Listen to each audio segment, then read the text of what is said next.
இனவாதம் என்பதை மனிதர்களுக்குள்ள வச்சிருந்தா இப்ப கடவுள்கிட்டே இனவாதத்தை கொண்டு போயிட்டான். முருக கடவுள் தமிழ் கடவுள், தமிழுக்குத்தான் அப்படிங்கிற ஒரு குறுகிய சிந்தனையை தமிழக மக்கள் மத்தியில விதைப்பதற்கான ஒரு நச்சு விதை இந்த வெற்றிமாறனுடைய இந்த திரைப்படம். இங்க இருக்கிற டைரக்டர் லிஸ்ட்ல பாத்தீங்கன்னா வெற்றிமாறன் அவர்கள் தான் வந்து டாப்ல இருக்காருன்னே சொல்லலாம். நீங்க ஏதோ சிறந்த படம்லாம் எடுத்தாருன்னு சொல்றீங்களே வெற்றிமாறன். படச்சனைன்னு ஒரு படத்துல அசிங்கமான ஒரு வார்த்தைகளை எல்லாம் வந்து அந்த படம் முழுக்க பேசுறதெல்லாம் பார்த்தீங்கன்னா அவ்வளோ, அதை தான் இளைஞர்கள் கேட்கணுமா? அவங்க பேசுறது என்ன அப்படி தப்பா இருக்கு? மாலை இப்படிலாம் அசிங்கமா பேசக்கூடிய வார்த்தை தான் வடசென்னையுடைய அடையாளமா? இந்த சென்னை மக்களுடைய சென்னையினுடைய அடையாளங்களை இவர் தவறாக கேவலமாக வெளியில சொல்லியிருக்காருங்க. தமிழ் முருகன்றதை பத்தி இவர் தவறாதான் சித்தரிப்பாரு, தவறாதான் வெளியே கொண்டு போவாரு, அதுல இனவாதத்தை காட்டுவாரு, அதுல ஒரு இனவெறியை காமிச்சு முருகனுடைய பக்தியை குறைப்பாருன்றதாங்க என்னுடைய சந்தேகம். முருகன் வந்து வடக்குல பிறந்தவர், வட மாநிலத்தை சார்ந்தவர் அப்படிங்கிற ஒரு விஷயத்த குறிப்பிட்டு சொல்லியிருந்தாங்க. இவர் தமிழுக்குத்தான் சொந்தம், இவர் எங்க ஊர்ல இருந்தவர், யார் முருகர் வந்து நம்ம இங்க இருந்தவர், தமிழ்நாட்டுக்குள்ள இருந்தவர், அவ்வளவுதான் அப்படிங்கிற அளவுக்கு அவருடைய பெருமைகளை சீர்குலைக்கக்கூடிய வேலைகளை வெற்றிமாறன் செய்யற அந்த எண்ணம் தான் இந்த படத்தினுடைய நோக்கமாக இருக்குது. நீங்க சொல்லுங்க சார், முருகர் எங்க பிறந்தாரு, யாருக்கு பிறந்தாரு?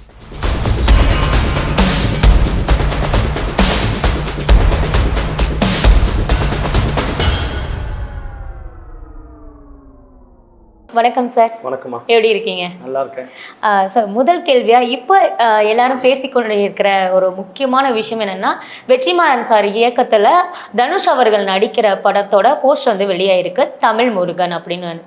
ஸோ அதை பத்தி பேசுங்க சார். அதாவது முருகன் என்று சொன்னாலே அது தமிழ். ஆனால் இவர்களுடைய படத்தினுடைய டைட்டிலில் தமிழ் முருகன் என்று சொல்வதிலிருந்து இந்த படத்தினுடைய நோக்கம் முருக கடவுள் உலகெல்லாம் இருக்கக்கூடிய மனிதர்களுக்கான கடவுளாக இவர்கள் கொண்டு செல்ல விரும்பவில்லை. தமிழ் கடவுள் என்று சொல்லி இது தமிழ் முருகர் என்று சுருக்க வேண்டும் என்கிற நோக்கத்தில் அவர்கள் எடுக்கின்றார்களா ஏனென்று சொன்னால், வெற்றிமாறன் அவர்களாக இருக்கட்டும் அல்லது அந்த படத்திற்கான நோக்கம் கருவாக இருக்கக்கூடிய அறிவுமதியாக இருக்கட்டும், இவர்களுடைய அறிவுமதி, ஏன்னா நமக்கெல்லாம் மற்றவர்கள்லாம் அறிவு இல்லை, மதி பெருசாக இல்லை, அவருக்கு மட்டும்தான் அறிவு மதியெல்லாம் இருக்குங்கிற மாதிரி அவர் பேர்லேயே அறிவு மதி வச்சிருக்கார். இவர்கள் எல்லாம் நாத்திகத்தை அடையாளமாக கொண்டவர்கள். இந்து தர்மத்திற்கு எதிராக என்னெல்லாம் பேசுகிறோமோ அதெல்லாம் பேசியவர்கள். தமிழ் முருகன் என்று அவர்கள் சொல்வதனுடைய நோக்கம் முருக கடவுளினுடைய இந்த உலகளாவிய நம்பிக்கையை சுருக்க வேண்டும் என்ற எண்ணத்தின் காரணமாக இந்த திரைப்படத்தை அவர்கள் எடுப்பதாக நான் யூகிக்கின்றேன். நிச்சயமாக அப்படித்தான் இருக்கும் என்றும் நினைக்கிறேன். உலகம் எங்கும் முருகன் அப்படிங்கிற ஒரு விஷயத்த நீங்க வந்து இப்ப பதிவு பண்ணீங்க. ஆனா இந்த படத்து மூலியமா தமிழ் மக்களுக்கு மட்டும்தான் முருகன் சொந்தமானவர் அப்படிங்கிற ஒரு கருத்தை வந்து வைக்கிறாங்களோ அப்படிங்கிற சொன்னீங்கல்ல. நம்ம இத்தனை நாள் படித்த ஒரு புத்தகத்திலையும் சரி, பார்த்த காட்சிகளையும் புராண கதைகள்லையும் பார்க்கும்போது தமிழ் கடவுள் முருகன் அப்படின்னு சொல்லி நான் ஒரு விஷயத்த வந்து நானே படிச்சிருக்கேன். அப்ப தமிழ் மக்களுக்கு சொந்தமான கடவுள் தானே முருகன். அப்ப இந்த புத்தகம் வெளியே வந்து அது படமா திரைப்படம் வரும்போது மக்களுக்கு இன்னும் ஒரு புரிதல் கரெக்டா இருக்கும் தானே. அதாவது இந்த உலகத்துல பாத்தீங்கன்னாக்க நிறைய கடவுள் நம்பிக்கை, கடவுள்கள் உண்டு, அந்த கடவுளை பின்பற்றக்கூடிய பக்தர்கள் உண்டு. இன்றைக்கு இயேசு அவர்களை உலகம் முழுக்க இருக்கக்கூடியவர்கள் நம்புகின்றார்கள். இயேசுவே தேவன் என்று முழுமையாக ஏற்றுக்கொண்ட தமிழர்கள் தமிழ்நாட்டில் இருக்கக்கூடியவர்களும் இருக்கின்றார்கள். அவரை வந்து நீங்க இஸ்ரவேலர் என்று யாரும் குறிப்பிடவில்லை. இதே வெற்றிமாறன் அவர்களாக இருக்கட்டும், அறிவு மதியாக இருக்கட்டும், அந்த இஸ்ரேலுக்கு சொந்தமான, அந்த ஊருக்கு சொந்தமான, அந்த மாநிலத்துக்கு அல்லது அந்த நாட்டுக்கு சொந்தமானவர் இயேசுபிரான், மற்றவர்களுக்கு சொந்தமானவர் இல்லை. மற்றவர்களுக்கும் அவருக்கும் எந்தவித தொடர்பும் இல்லை. மற்றவர்கள் அவர்கள் மீது வைக்கின்ற நம்பிக்கை என்பது தவறு அப்படின்னு சொல்லுவாங்களான்னு பார்த்தா கிடையாது. அப்ப நபிகள் நாயகம் உருவாக்கி அவர் மூலமாக இந்த மண்ணுக்கு இந்த மக்களுக்கு கொண்டு வந்த ஏக இறைவன் என்கின்ற தத்துவம், அல்லாஹ் என்கின்ற அந்த சிந்தனை கொண்ட நம்பிக்கை, இறை நம்பிக்கை, அது இந்த உலக நாடுகளுக்கு எப்படி இன்னைக்கு பரவி இருக்கே, அது ஏன் சரியா அது தப்பு அப்படின்னு சொல்ல வருவாங்களா? அது அந்த ஊருக்கு சார்ந்தது, அந்த ஊரினுடைய கடவுள். இங்க இருக்கக்கூடிய இஸ்லாமியர்கள், நீங்களாம் வேற தமிழர்கள், நீங்க அதை ஏத்துக்கலாமா அப்படின்னு கேட்பாங்களா? கிடையாது. அந்த மத நம்பிக்கைகளை உலகெல்லாம் பரவுவதற்கு இவர்கள் வேலை செய்வார்கள்.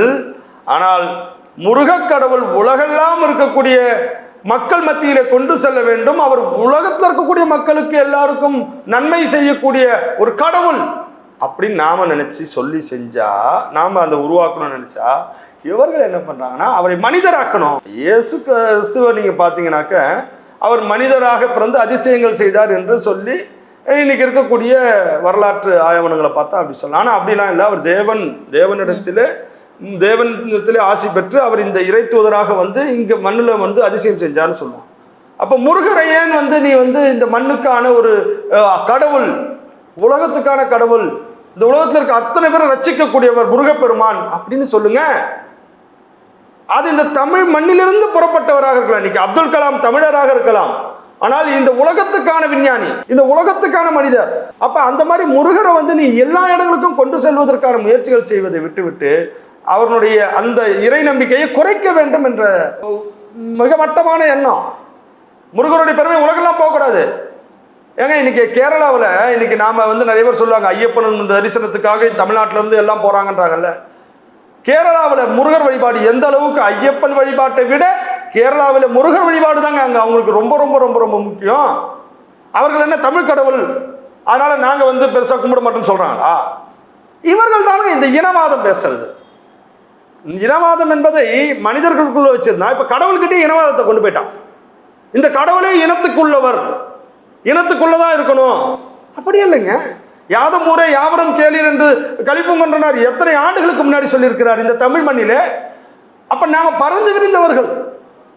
எனவே நீங்க வந்து மொழியினுடைய பெருமையை உலகத்துக்கு சொல்லணும், முருகனுடைய பக்தியை உலகுக்கு சொல்லணும். ஆனா முருக கடவுள் தமிழ் கடவுள், தமிழுக்குத்தான் அப்படிங்கிற ஒரு குறுகிய சிந்தனையை தமிழக மக்கள் மத்தியிலே விதைப்பதற்கான ஒரு நச்சு விதை இந்த வெற்றிமாறனுடைய இந்த திரைப்படமாக இருக்க போகிறது. இந்த அறிவுமதியினுடைய அந்த நச்சு புத்தியிலிருந்து வந்த நச்சு விதை தான் இந்த தமிழ் முருகன் என்கின்ற அந்த திரைப்படம். அதுல தனுஷ் போய் உட்கார்ந்துருக்கார். நல்ல இட்லி கடை, நல்ல அற்புதமான ஒரு படம் எடுத்தார். குலதெய்வத்தினுடைய அற்புதமான படத்தை அவர் எடுத்தாரு. அது மாதிரி அந்த ஒவ்வொருத்தருக்கும் ஒவ்வொரு பெருமைகளை எடுத்து அந்த தனுஷ் போய் இந்த இவங்க கையில மாட்டிட்டாரோன்னு தோணும். மேடைகளில் வந்து வெற்றிமாறன் சார் பேசின விஷயங்களை நான் கேட்டிருக்கேன். ஸோ ஒரு ஏத்திஸா இருக்கிற ஒரு இயக்குனர், இதுக்கு முன்னாடி அவர் எடுத்திருந்த படங்கள் பார்த்தோம்னா வடச்சென்னை ஆகட்டும், இல்லை மற்ற விஷயங்கள் எடுத்திருக்க படங்கள் ஆகட்டும், எதுலையுமே கடவுளை வந்து குறிப்பிட்டு வந்து சொல்ல மாட்டார். ஏன்னா எல்லாருக்குமே தெரியும் வெற்றிமாறன் அவர்கள் வந்து ஏத்திஸ்ட் அப்படிங்கிறது. ஸோ இந்த ஒரு படம் எடுத்ததுக்கு முக்கிய காரணம் அது இந்த டைம்ல எடுத்ததை நீங்க எப்படி பார்க்குறீங்க? கண்டிப்பாக. அதாவது அவங்க என்ன பண்றாங்கன்னா ஒரு பிரிவினையை விதைக்க பார்க்குறாங்க. எப்படி சொல்றதுன்னா, இந்த தமிழ்நாட்டினுடைய கடவுள் முருகன், முருகர் என்றால் தமிழர், அப்புறமா சுப்பிரமணியர் என்றால் அவர் வந்து அவங்க வந்து அவர் முருகர் இல்லையா, சுப்பிரமணியர் என்று சொன்னால் அவர் வந்து பிராமண கடவுள். பிராமணர்கள் சுப்பிரமணியர்னு பேரை வச்சுட்டாங்க. எப்படி தமிழ் சமஸ்கிருதத்தை வந்து மனிதர்களுக்குள்ள இருக்கக்கூடிய ஒரு வெவ்வேறு மொழின்னு சொல்லாம இறைவனுக்குள்ளே வந்து மொழி வந்திருக்குன்றாங்க. சரிங்க, அப்ப ஸ்தோத்திரம்னு சொல்றாங்களே அது சமஸ்கிருதம் தான். அப்போ கிறிஸ்தவர்கள் ஸ்தோத்திரம் சொல்றாங்களே அவங்க சமஸ்கிருதத்தை சார்ந்தவர்களா? சார் வெற்றிமாறன் அவர்களோட படங்கள்லாம் பார்க்கும்போது எல்லாமே வெற்றி படங்களாக தான் அவர் கொடுத்துட்டு வந்துட்டு இருக்காரு. அதனால நேஷனல் அவார்டு, நிறைய அவார்டு வின் பண்ண ஒரு இங்கே இருக்கிற டைரக்டர் லிஸ்ட்டில் பார்த்தீங்கன்னா வெற்றிமாறன் அவர்கள் தான் வந்து டாப்பில் இருக்காருன்னே சொல்லலாம். ஸோ அப்படி ஒரு டைரக்டர் இந்த சமயத்தில் இப்படி ஒரு படம் எடுக்கும் போது மக்கள் எதிர்பார்ப்பு எப்படி இருக்கும்? மக்கள் இது எல்லாத்துமே வந்து நல்ல வரவேற்பு கிடைக்குமா மக்களிடமிருந்து? அதாவதுமா இந்த நாட்டில் காவல்துறை என்பவங்க வந்து மிகப்பெரிய அறிவாளிகள், இன்டெலிஜென்ஸ். ஆனால் அவங்க கண்ணிலே விரல விட்டு ஆட்டக்கூடிய நிறைய திருடர்கள் இருக்காங்க. நீ பார்த்தீங்கன்னாக்க பாக்கியராஜ் படத்தில் கூட பார்த்தீங்கன்னா பேங்க்கில் போய் கொள்ளையடிக்கிறது எப்படிலாம். திருடர்கள் கூட இன்னைக்கு நாட்டில் அறிவாளிகள் தான். படம் நல்லா எடுத்தவங்கலாம் பெரிய அறிவாளியாக இருக்கிறவங்களாம் நல்லவங்களாம் கிடையாதுங்க. படம் நல்லா ஓடிச்சுன்னா அவர் பெரிய இந்த நாட்டில் வந்து இந்த நாட்டு மக்களுக்காக வந்து வேலை செய்கிறவர் இல்லை. இந்த நாட்டில் திருடர்கள் கூட அறிவாளிகளாக இருக்காங்க. அந்த விதத்தில் சினிமா டைரக்டர்லேயே நிறைய பேர் வந்து திருடர்கள் போல இருக்கிறார்கள், அறிவாளிகளாக இருக்கின்றார்கள். எனவே அவர்கள் எடுக்கின்ற படம் நல்லா ஓடுது. அவ்வளவுதான் நான் இதை உதாரணமாக சொல்ல முடியும். இன்னைக்கு வெற்றிமாறன் படங்கள் வெற்றி பெற்று இருக்கலாம். ஆனால் வெற்றிமாறனுடைய சிந்தனை என்ன, வெற்றிமாறனுடைய நோக்கம் என்ன? ஒரு ஒரு ஒரு ஒரு மற்ற இனத்தை சார்ந்தவர்களை, மற்ற பிரிவை சார்ந்தவர்களை நீங்கள் காயப்படுத்துறது என்பது. அவர் வந்து பார்த்தீங்கன்னாக்க விடுதலைன்னு ஒரு படம் எடுத்திருந்தார். அதில் கலியபெருமாள் அவர்களுக்கான ஒரு ரோல் இருந்துச்சு. அந்த கலியபெருமாள் என்பவர் வந்து பார்த்தீங்கன்னாக்க அவர் உள்ளூரில் இருக்கக்கூடிய ஒரு போராளி என்பது தான் அந்த கதையினுடைய கதாபாத்திரம். அது பேங்க் கொள்ளையர் தான் அது சம்மந்தமாக. அவர் பார்த்தீங்கன்னா மிகப்பெரிய ஒரு வங்கியில் வந்து கொள்ளையடிக்கும் போது தான் மக்களால் பிடிபட்டு தமிழரசன் சொல்லி அவருடைய சீடர், கலியமூர்த்தி அவர்களுடைய சீடர் தமிழரசன் வந்து பார்த்தீங்கன்னாக்க மக்களால் அடித்து கொல்லப்பட்டார். இதெல்லாம் நடந்தது பார்த்தீங்கன்னா போராளிகள் என்று ஒரு பக்கம் பார்க்கலாம். ஆனால் அவர்கள் செய்தது என்பது சட்டவிரோதம், மக்கள் விரோதம். இது நடந்துச்சு. ஆனால் இதை தான் அவர் என்ன பண்ண ஹீரோயிசமாக காட்டுறார் யாரே வெற்றிமாறன். அப்போ இவருடைய நோக்கம் எல்லாமே வந்து நெகட்டிவாக இவர் பாசிட்டிவாக காட்டணும். அப்போ இந்த தமிழ் கடவுள் முருகன்றதை வந்து என்ன பண்ணுறதுன்னா, இவர் தமிழுக்குத்தான் சொந்தம், இவர் எங்கள் ஊரில் இருந்தவர், யார் முருகர் வந்து நம்ம இங்கே இருந்தவர், தமிழ்நாட்டுக்குள்ளே இருந்தவர், அவ்வளோதான் அப்படிங்கிற அளவுக்கு அவருடைய பெருமைகளை சீர்குலைக்கக்கூடிய வேலைகளை வெற்றிமாறன் செய்கிற அந்த எண்ணம் தான் இந்த படத்தினுடைய நோக்கமாக இருக்குது. இதை நாங்கள் இதில் இந்த திரைப்படத்தினுடைய காட்சிகளை நாங்கள் பார்ப்போம். திரையிடுவதற்கு முன்பாக இந்த படத்தினுடைய நோக்கத்தை நாங்கள் இன்னும் தெளிவாக புரிந்து கொள்வோம். அந்த காட்சிகளிலே முருக பக்தியை, முருகனுடைய வழிபாடுகளை இன்னைக்கு திருப்பரங்குன்றத்திலே மலை மீது தீபத்திலே தீபம் ஏற்ற வேண்டும் என்கின்ற அந்த உணர்வு ரீதியான பக்தர்களுடைய போராட்டத்திற்கு வெற்றிமாறன் பதில் சொல்வதற்கு அவர் தயாரில்லை. அதுக்காக அந்த மக்களுக்காக குரல் கொடுப்பதற்கு தயாரில்லை. ஆனா இன்னைக்கு வந்து தமிழ் முருகன் அப்படிங்கிற மாதிரியான ஒரு படங்கள் மூலமாக கல்லா கட்டணும், அவருடைய சிந்தனைகளை அதில் விதைக்கணும்னு பார்க்குறாரு. இவங்க வந்து திராவிடம் அப்படின்னு கையில் எடுக்கல, தமிழ் அப்படிங்கிற ஒரு விஷயத்தை வச்சு தான் அவங்க வந்து படங்கள் எடுக்கிறாங்க. அப்போ தமிழ் அப்படின்னு எடுக்கிறது மக்களிடம் வரவேற்பு தக்கதோ இல்லை பாராட்டக்கூடிய விஷயம் தானே சார்? ஏன் தமிழ் அப்படிங்கிறது எடுக்கக்கூடாதா, தமிழ் அப்படிங்கிறது பேசக்கூடாதா? நிச்சயமாக தமிழ் என்பதை எடுக்க வேண்டும். தமிழ் மொழியினுடைய பெருமையை உலகெங்கும் கொண்டு செல்வதிலே எங்களுக்கு மகிழ்ச்சி. ஆனால் இவர்களெல்லாம் இந்த திராவிடத்திற்கு எதிராக பேசியவர்களா என்று சொன்னால் பேசினதே கிடையாதுங்க. ஏங்க இப்போ தமிழ் கடவுள் முருகன், அப்போ வந்து அவங்களுடைய கணக்குப்படி மலையாள கடவுள் ஐயப்பன், அப்போ கன்னடத்து கடவுள் வந்து ஒவ்வொரு கோயில்களாக சொல்கிறாங்கன்னு வச்சுக்கோங்களேன். ஆனால் திராவிட கடவுள் யார்? திராவிடம்னு சொல்கிறாங்கல்ல. அப்போ திராவிடத்திற்கான மொழி என்ன, திராவிடத்திற்கான எல்லை என்ன, திராவிடத்திற்கான பிறப்பு எங்கே இருக்குது? அந்த விளக்கத்தை இவர்கள் இதுவரைக்கும் பேசியிருக்காங்களா? பேச மாட்டாங்க. அப்போ தமிழ் கடவுள் என்று இவர்கள் சொல்கிறார்களே, ஆனால் திராவிடத்தினுடைய அடையாளம் இந்த 4 மாநிலங்களும் சேர்ந்து, இப்போ 5 மாநிலமும் சேர்ந்தது தான் திராவிடம் என்று சொல்கிறார்களே, அதை கேரளா ஒத்துக்கிச்சா, ஆந்திரா ஒத்துக்கிச்சா, அல்லது கர்நாடகா ஒத்துக்கிச்சா, இல்லை இருக்க தெலுங்கானா ஒத்துக்கிச்சா? இல்லைல்ல. அப்போ தமிழர்களை மட்டுமே இத்தனை ஆண்டு காலமாக இந்த திராவிடம்ன்ற பெயரால் சொல்லிட்டு இருக்காங்களே, இது தவறுன்னு சொல்லி வெற்றிமாறன் பேசியிருந்தார்னா உண்மையிலேயே தமிழுக்கானவர், திராவிடத்துக்கு எதிரானவர், திராவிடம் என்று சொன்னால் திராவிட புரட்டுக்கு எதிரானவர் என்று நாங்கள் ஏற்றுப்போம். நீ தமிழ்ன்ற பேரால என்ன பண்றனாக்கா, நீ திராவிடத்தை ஏற்றுக்கிட்டு திராவிடத்தினுடைய ஒரு பக்கமா இருக்க அறிவுனா யாரு? திராவிடத்தினுடைய கொள்கைகள் தான், ஈவேராவுடைய அடிவரடி தான். நீ திராவிடத்தை ஏற்றுக்கிட்டு தமிழுக்காகன்னு சொல்லி நாடகம் ஆடி நீ தமிழ் சமஸ்கிருத பிரிவினையை உருவாக்க வேண்டும், பிராமண எதிர்ப்பை முன்னிறுத்த வேண்டும் தான் உன்னுடைய நோக்கம். அதை தான் நான் சொல்றேன். நீங்கள் ஒரு குழந்தை நல்லா இருக்கிறதுக்காக அந்த குழந்தைக்கு நான் பள்ளி டியூஷன் சொல்லி கொடுத்தேன்னா பரவாயில்ல, ஆனால் அந்த குழந்தைய நான் வேலைக்கு அனுப்பணுன்னா அது எவ்வளோ பெரிய தப்பு. அப்போ அந்த மாதிரி உதவி செய்கிறது மாதிரி தமிழுக்கு நாங்கள் நன்மை செய்கிற மாதிரி இவங்க சொல்கிறது எல்லாமே இவங்களுடைய நோக்கம் என்னென்னா, இவங்க திராவிடத்தை தூக்கி பிடிக்கணும், திராவிட அடையாளங்களை இங்கே தமிழ்நாட்டை தூக்கணும். அதுக்கு வந்து இவங்க என்ன பண்ணாங்கன்னா பிராமண எதிர்ப்புன்றதை முன்னிறுத்துறாங்க, அதுக்கு தமிழ்ன்ற பேரை வச்சுக்கிறாங்க. இதுதான் அவங்களோட நோக்கம். வடச்சென்னையில் ஏங்க நீங்கள் ஏதோ சிறந்த படம்லாம் எடுத்தாருன்னு சொல்கிறீங்களே வெற்றிமாறன், வடச்சென்னைன்னு ஒரு படத்தில் அசிங்கமான ஒரு வார்த்தைகளை எல்லாம் வந்து அந்த படம் முழுக்க பேசுறதெல்லாம் பார்த்தீங்கன்னா அவ்வளோ, அதை தான் இளைஞர்கள் கேட்கணுமா? அப்போ அதை தான் கேட்டு இளைஞர்கள் வந்து இந்த நாட்டில் நல்ல முன்னேற்றம் அடைந்த அப்துல் கலாம் சொன்ன கனவு கண்ட இளைஞர்கள் என்ன வடச்சென்னையை பார்த்து தான் கற்றுக்கணுமா? எவ்வளோ கேவலமான படம் எடுத்தவர் இவரெல்லாம். நீங்கள் வடச்சென்னை பற்றி பேசும்போது இந்த கேள்வி தோணுது என்னன்னா, இந்த படத்துக்கு வந்து மக்கள் செம வரவேற்பு கொடுத்தாங்க. அந்த சைடு வடச்சென்னை சைடு இருக்கவங்க மக்கள் வந்து நார்மலாக இப்படி தான் இருப்பாங்க அப்படிங்கிற ஒரு புரிதல் வந்து மற்றவங்க எல்லாத்துக்கும் வர வச்சது வந்து வெற்றிமாறன் அவர்கள் படத்துக்கு அப்புறம் தான். ஸோ இந்த வார்த்தை எல்லாமே பார்க்கும்போது தமிழை பற்றியோ இல்லை அவருக்கு ஒரு படம் எடுத்தாங்கன்னா அதே சாயலில் தான் படம் எடுக்கணும் அப்படின்ட்டு இல்லையே. அதாவது வடச்சென்னையில் வந்து வடச்சென்னை மக்கள் இப்படி தான் இருப்பாங்கன்னு சொல்லிட்டு அவர் எடுத்து காட்டுறதுன்னா, எங்க வடச்சென்னையில் எவ்வளோ பெரிய ஒரு நீங்கள் வந்து பட்டினத்தாரனுடைய மிகப்பெரிய அற்புதமான ஸ்தலங்கள் இருக்கக்கூடியது. தர்மமிகு சென்னைன்னு சொன்ன வள்ளலார், அவர் இருக்கக்கூடிய வள்ளலார் நகர் இருக்குது. ஏங்க இதெல்லாம் வடச்சென்னையினுடைய அடையாளம் இல்லைங்களாங்க. தா மாலை இப்படிலாம் அசிங்கமாக பேசக்கூடிய வார்த்தை தான் வடச்சென்னையுடைய அடையாளமா? இந்த சென்னை மக்களுடைய சென்னையினுடைய அடையாளங்களை இவர் தவறாக கேவலமாக வெளியில சொல்லியிருக்காருங்க. தமிழ் முருகன்றதை பற்றி இவர் தவறாக தான் சித்தரிப்பாரு, தவறாக தான் வெளியே கொண்டு போவாரு, அதுல இனவாதத்தை காட்டுவாரு, அதுல ஒரு இனவெறியை காமிச்சு முருகருடைய பக்தியை குறைப்பாருன்றதாங்க என்னுடைய சந்தேகம். அதனால இவர் வந்து பெருமைகளை சொல்வதில் எனக்கு மகிழ்ச்சி, ஆனால் பெருமைகளை சொல்ல மாட்டாரு. இவருடைய புத்தி வக்ர புத்தி, ஒரு சிந்தனையா அவருக்கு மட்டமான சிந்தனையா இருக்கு. அந்த சிந்தனையவே கொண்டு வந்து இவர் இந்த படத்தில் காமிச்சார்னாக்க அது வந்து தவறாக உலகம் முழுக்க போய் சேரும். ஸோ அதனால் எங்களுடைய எதிர்ப்புகளை இந்த நேரத்தில் இந்த விஷயத்தில் நாங்கள் காமிக்கிறோம். படம் வரக்கூடிய நேரங்களில் இன்னும் கடுமையான எதிர்ப்புகளை நாங்கள் தெரியும். சார், இப்போ வெற்றிமாறன் அவர்களை பற்றி நிறைய விஷயங்கள் நம்ம பேசிட்டு வந்திருக்கோம். இதே மாதிரி நிறைய பிரபலங்கள், ஜோதிகா ஆகட்டும், சத்யராஜ் ஆகட்டும், கமல்ஹாசன், அவங்க லிஸ்ட் எடுத்து போனால் நிறைய பேர் சொன்னது வந்து கான்ட்ரவர்ஷியாக மாறி இருக்கு. ஏன் அவங்க பேசுறது என்ன அப்படி தப்பாக இருக்குது, இவ்வளோ கான்ட்ரவர்ஷி ஆக்குறதுக்கு? அதாவது ஜோதிகா அவர்களாக இருக்கட்டும், அவங்க வந்து என்னென்னா கோயில்களுக்கு நீங்கள் கொடுக்கறத விட வந்து பார்த்தீங்கன்னாக்க பள்ளிக்கூடங்களுக்கு கோயிலில் கொடுக்கக்கூடிய காசு எடுத்து பள்ளிக்கூடங்களில் கொடுங்கன்ற கருத்தெல்லாம் சொல்லியிருந்தாங்க. நானும் சொல்கிறேன், அம்மா நீங்கள் ஆடம்பரமான வாகனங்கள், ஆடம்பரமான இதெல்லாம் பயன்படுத்துகிறீங்களே, அவைகள் எல்லாம் ஒன்றும் இல்லாமல் குறைச்சிட்டு ஆடம்பர பங்களாக்கள் போய் மும்பையில் வாங்கியிருக்கீங்களே, அதையெல்லாம் வந்து சாதாரண ஒரு பங்களாவில் இருந்துக்கிட்டு நீங்கள் அந்த காசை ஏழைகளுக்கு கொடுத்து உதவுறதானமான்றது நான் கேட்குறேன். இவங்க வாய்மொழியாக பார்த்தீங்கன்னாக்க ஜோதிகா அவர்களாக இருக்கட்டும், சத்யராஜ் பார்த்தீங்கன்னா அவர் ஈவராவனுடைய எனக்கு தெரிஞ்சு வளர்ப்பு பையன் மாதிரியே அவர் பேசுவார். அவர் வந்து முழுக்க இந்த திராவிடத்தை பற்றி பேசணுன்றதுக்காக பார்த்தீங்கன்னா இந்த வெறுப்பை எப்படியெல்லாம் மக்கள்கிட்ட திணிக்கணுமோ அதை திணிப்பார். ஆனால் அவங்க வீட்டில் அவங்களுடைய மனைவி அவ்வளோ இந்து கோயில்களுக்கும் இந்து நம்பிக்கைகளுக்கும் பார்த்தீங்கன்னா அவ்வளோ பக்தியாக இருப்பாங்க.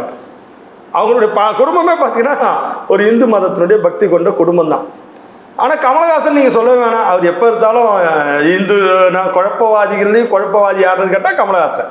இப்போ இந்த வரிசையில் பார்த்தீங்கன்னா வெற்றிமாறனும் பார்த்தீங்கன்னாக்கா இவங்க எல்லாமே யாருன்னா ஒரு விஷயத்தில் ஒரு புள்ளியில் கரெக்டாக இருக்காங்க. இந்து விரோதிகள், இந்து எதிரிகள். அந்த வரிசையில் தான் ரஞ்சித்தும் இருக்கார். நீங்கள் ரஞ்சித்தும் பார்த்தீங்கன்னா ராஜராஜ சோழன் வந்து பறையர் சமூகத்தினுடைய நிலங்களை எல்லாம் அபகரிச்சிட்டாருன்னு சொன்னார். பார்த்தீங்கன்னாக்கா அந்த காலாபுரத்தில் பார்த்தீங்கன்னாக்கா அது என்னமோ அதாவது ஒரு சமூகத்தினுடைய விளிம்பு நிலையில் இருக்கக்கூடிய அந்த பிரச்சனைகளை எடுத்து சொல்வதில் எங்களுக்கு மாற்று கருத்து கிடையாது. அவர்கள் முன்னேற வேண்டும் என்பதில் எங்களுக்கும் அதுதான் எங்களுடைய விருப்பம். முருகன் வந்து வடக்கில் பிறந்தவர், வட மாநிலத்தை சார்ந்தவர் அப்படிங்கிற ஒரு விஷயத்த குறிப்பிட்டு சொல்லியிருந்தாங்க. அதுக்கு சீமான் அவர்கள் வந்து எப்படி என்னோட தெய்வங்கள், அதுவும் என்னோட முப்பாட்டனா சேர்ந்த முருகனை வந்து எப்படி நீ வந்து சொந்தம் கொண்டாடலாம் அப்படிங்கிற ஒரு விஷயத்துக்காக அவ்வளோ கொந்தளிச்சு பேசியிருந்தாரு. ஸோ அப்போ முருகர் எங்கே தான் பிறந்தாரு, முருகர் எங்கே தான் இருந்தார், முப்பாட்டனா அதுக்கு அடையாளம் எங்கே இருக்குது அப்படிங்கிறத அவங்க சைட்லேருந்து கேட்குறாங்க. வரலாறே இருக்குது அப்படின்னு சொல்லி சீமான் அவர்கள் வந்து அவ்வளோ விஷயங்கள் பேசியிருந்தாரு. அதை எப்படி நீங்கள் பார்க்குறீங்க? இல்லை, அதாவது அதை தான் நான் சொல்கிறேன். சிவபெருமானுடைய கைலாயம் என்பது தான் வந்து சிவபெருமானுடைய இருப்பிடம். முருகர் வந்து சிவனுடைய மகனாக இருக்கும் பொழுது என் தந்தைக்கு ஒரு ஊர் இருக்கும். என் தந்தையினுடைய ஊர் தான் என்னுடைய ஊராக நான் என்ன பண்ணுவோம், நம்ம சொல்லுவோம். உங்கள் ஊர் எதுன்னு கேட்டால் எங்களுடைய அப்பா தாத்தா இந்த ஊர் சொல்லுவோம். அப்போ அவர்களுடைய கண்ணோட்டத்திலே இருந்து கைலாயத்திலே இருக்கக்கூடியவர் முருகன் என்கின்ற அந்த கண்ணோட்டத்திலே அவர்கள் ஒரு கண்ணோட்டத்தில் சொல்கிறாங்க. ஓகே.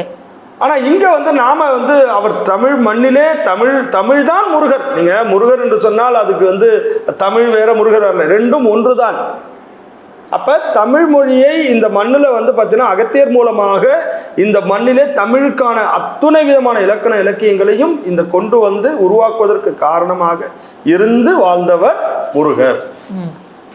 அப்போ அவர் மூலமாக தான் இந்த தமிழ் மொழி, அகத்தியர் மூலமாகத்தான் இங்கே வந்து என்ன பண்ணாங்க, மொழி உருவாச்சு.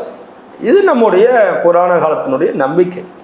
ஸோ அப்போ இது வந்து தமிழுக்கு முருகருக்கும் சம்மந்தம் இருக்கானா, தமிழ் தான் முருகர், முருகர் தான் தமிழ்.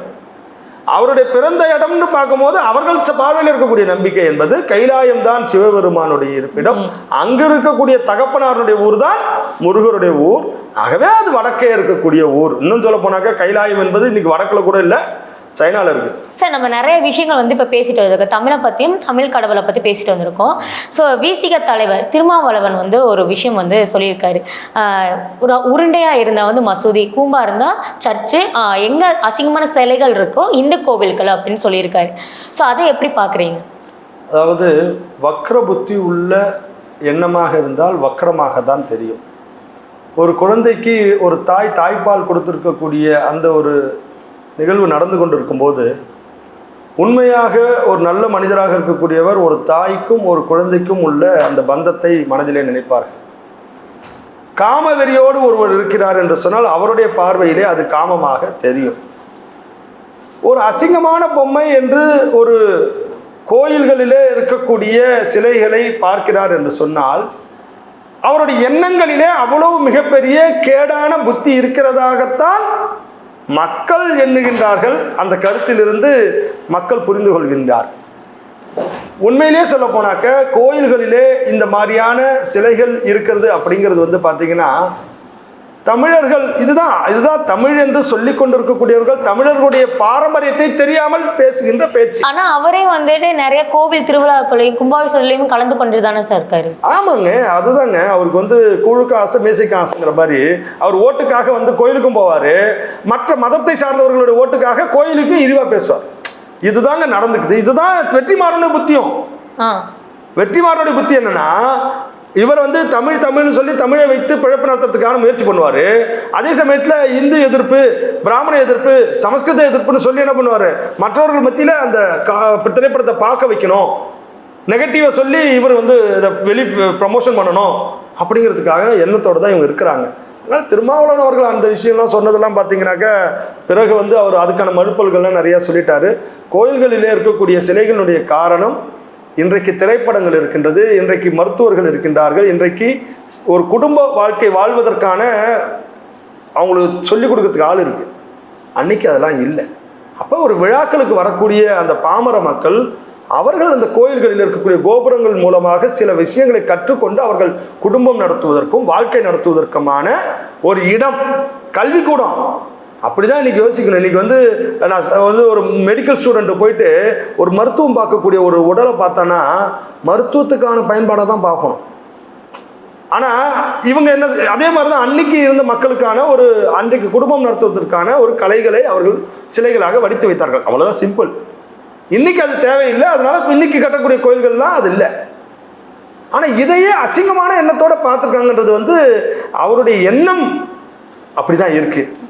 சார் நிறைய விஷயங்கள் பேசுனீங்க, நீங்க சொல்லுங்க சார். முருகர் எங்க பிறந்தார், யாருக்கு பிறந்தார்? அதாவது சிவபெருமானுடைய மகனாக, தமிழுக்காக, தமிழ் மண்ணுக்காக, தமிழ் மொழியை இந்த உலகத்திற்கு கொடுக்க வேண்டும் என்ற உயரிய நோக்கத்தோடு சிவபெருமான் மூலமாக தமிழ்நாட்டிலே பிறந்து தமிழ் மண்ணிலே தமிழை அகத்தியர் மூலமாக இந்த மண்ணுக்கு மக்களுக்கு கொண்டு சேர்த்த ஒரு மிகப்பெரிய வரலாற்று தமிழுக்கான கடவுள் முருகர். ஆனால் உலகெங்கும் தமிழை கொண்டு செல்ல வேண்டும், உலகெங்கும் முருகரை கொண்டு செல்ல வேண்டும் என்ற நோக்கத்தோடு தமிழர்களாகிய நாம் செயல்பட்டோம் என்று சொன்னால், அந்த திரைப்படங்கள் இருந்தது என்று சொன்னால் மிக மகிழ்ச்சி. அதை விடுத்துவிட்டு தமிழுக்குள் அடக்க வேண்டும், அதாவது தமிழ்நாட்டுக்குள் அடக்க வேண்டும், உலகத்திற்கான கடவுள் இல்லை என்கின்ற ஒரு எண்ணத்தில் திரைப்படம் எடுக்கப்பட்டது என்றால் அதை நாங்கள் கண்டிப்பாக எதிர்ப்போம். வெற்றிமாறன் அவர்களுக்கும் அறிவுமதிக்கும் நாங்கள் அறிவை புகட்டுவோம். சார், அறிவுமதி அவங்களோட ரைட்டிங்கில் வந்து ஒரு விஷயத்தை மொத்தம் நான் கேட்டுக்கிறேன். அவர் வந்து ஒரு லைனில் குறிப்பிட்டிருந்தார், என்னென்னா பகவத்கீதைக்கு மாற்றாக வந்து திருக்குறளை படித்தோம், அதே தீபாவளிக்கு மாற்றாக பொங்கலை வந்து கொண்டாடுறோம், இப்போ முருகனையும் விட்டுட்டோம்னா இதுக்கு மாற்றாக வேற ஒன்று கொண்டு வருவாங்க, முருகனை விடக்கூடாது அப்படின்னு சொல்லி அந்த புக்கில் எண்ணூரையில் வந்து ஒரு லைனாக குறிப்பிட்டிருந்தார். நான் பார்த்த வரைக்கும் வந்துட்டு பொங்கல் தான் வந்து தமிழர் திருநாள் அப்படின்னு சொல்லி நான் கேள்விப்பட்டிருக்கேன். அவரோட லைன் வந்து தீபாவளிக்கு மாற்றா பொங்கல் அப்படின்னு சொல்லியிருக்காரு. அது எப்படி சார்? அதை தான் சொல்கிறேன். அவர்களுடைய நோக்கம் தீபாவளியை எதிர்க்க வேண்டும். அதாவது ராமர், இந்த ராமனுடைய வழிபாடு, இதை எதிர்க்கிறதுக்காக தான் பொங்கல்னு சொல்கிறார். கிடையாது. பொங்கல் வழிபாடு என்பது விவசாயிகளுடைய வழிபாடு, சூரிய கடவுளினுடைய வழிபாடு, இயற்கையை வழங்கக்கூடிய ஒரு வழிபாடு. இந்த தமிழன் என்பவன் இயற்கையோடு வாழ்ந்தவன், இயற்கைக்காக வாழ்ந்தவன், இயற்கைக்காக வாழ்ந்தவன் தமிழன். அப்ப இயற்கையை வணங்கக்கூடியவன் தமிழன். அப்ப இந்த வழிபாடுக்கும் நீ தீப ஒளி திருநாள் என்பது நம்முடைய இல்லங்களிலும் உள்ளங்களிலும் தீப ஒளி மலர வேண்டும் என்ற ஒரு வழிபாடு என்பது உலகம் முழுக்க, குறிப்பாக இந்தியா முழுக்க பார்த்தீங்கன்னாக்க அது வழிபாடாக கொண்டாடுகின்றார்கள். அது தமிழ்நாட்டிலும் நம்ம கொண்டாடிட்டு இருக்கோம். அதுக்கும் இதுக்கும் ஏன் சண்டை முடிச்சு வைக்கிறீங்க? எதுக்காக பிரிவினையை உண்டாக்குன்றீங்க? ஹோலி பண்டிகை என்பது இந்த தமிழ்நாட்டில் எல்லாம் கொண்டாடுறாங்க, ரக்ஷா பந்தன் எல்லாரும் கொண்டாடுறாங்க. அப்போ சகோதரத்துவத்தை அவர்கள் சொல்லுகின்றார்கள், அதை நம்ம கொண்டாடுறோம். எங்கள் மதர்ஸ் டே, ஃபாதர்ஸ் டே இதெல்லாம் உலகத்துலேருந்து பல நாடுகள்லேருந்து நமக்கு வந்துருக்குதுங்க. இதே அறிவுமதி வேலண்டைன்ஸ் டேக்கு ஆதரவு தெரிவிக்கிறார்ல, வேலண்டைன்ஸ் டே நம்ம தமிழனுடைய பாரம்பரியமா? அப்புறம் அப்போ இவர்களுக்கு வேணும்னா வேலண்டைன்ஸ் டே வேணும், ஆனால் தீபாவளி வேணாம். இதெல்லாம் வந்து மிக கேவலமான சிந்தனைகள். இவர்களுடைய இந்த மாதிரியான ஒரு கேவலமான சிந்தனைகள் தான் இந்த திரைப்படத்தில் வெளிப்படுத்துவோம் என்று சொன்னால் நாங்கள் எதிர்ப்புகளை மிக கடுமையாக தெரியும். சார் நம்ம எல்லா எப்படி சொல்ல ஒரு காப்பியத்தை நம்ம படமாக எடுக்கிறோம், நாவலை படமாக எடுக்கிறதுக்கு வந்து இப்போ நிறைய டைரக்டர் வந்து வந்துட்டே இருக்காங்க. நம்ம இன்னும் பொன்னியின் செல்வத்திலே பார்த்துருப்போம். பொன்னியின் செல்வம் அது வந்து ஒரு பெரிய ஒரு வரலாறு பயணித்த ஒரு கதை. அது வந்து மணிரத்னம் அவர் பாணியில் ஒரு கதையை வந்து மக்களுக்கு புரிய வைக்கிற மாதிரி சொல்லிட்டாரு.